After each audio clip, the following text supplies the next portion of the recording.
Pure gold. Dami kong ma-upload dito ah. Okay.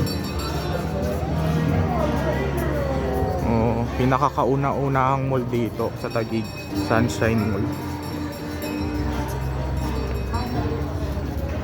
Tingnan tayo sa labas. Dito na tayo sa labas.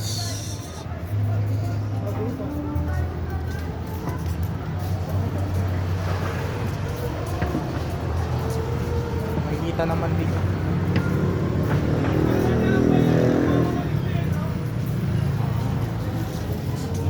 Makikita tayo ng tricycle. Merong tricycle dun sa may terminal.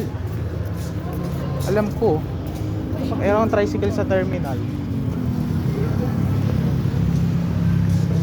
Tricycle sa terminal. Pwede ka nang sumakay doon. Lalakad-lakad na lang kami. Nakaharap pa naman to sa mukha ko. Mamaya na lang. Iharap ko na lang muna doon. Ha? Iharap ko muna. Okay. Wait. Post na nga lang natin. Putulin na lang natin.